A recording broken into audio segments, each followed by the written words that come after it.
Magkano kilo? 150. Good morning mga friend. Magandang umaga po sa inyo lahat. Ngayon po, ang ating menu for today is fried galunggong with meron tayong side dish na atsarang gulay. Yan. Ngayon, yung aking galunggong, ito na. Nagtimpla lang ako rito ng bawang. Yan, bawang, tapos paminta. And then, naglagay rin ako syempre ng pampasarap. Yan. Yan, at saka syempre suka. Yan na, suka. Yan, natimpla ko na yun dito lahat, mga friend, ha. Hindi ko na naipakita sa inyo. Ito na yung ating balunggong. Yan, ha. Ayan. Bababa rin natin mga 1 oras. Ito yung ating talong. Ayan.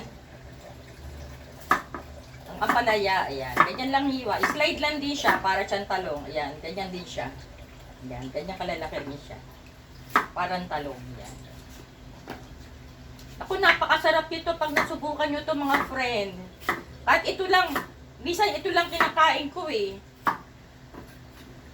Sa pagtitimpla naman mga friend, kasi nilalagyan na asukal yon. Ang atsara kasi may asukal talaga. May suka. Yan. Depende na sa inyo, friend, yan. Kung gaanong asukal ang ilalagay nyo. Yan. Yan. Lalagyan. Okay. Sama-sama na sila dyan. Kasi, sabay-sabay yung pakukuluan. Yan. Easy cook din to. Yan. Meron din siyang bawang at meron din siyang luya.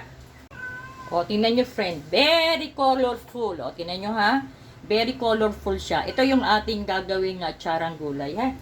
Ayan ha. Yan, kumukulo na yung ating gulay. Yan, babalik ka rin na natin yung ating ito. Yan, toasted. Sarap yan. Toasted siya.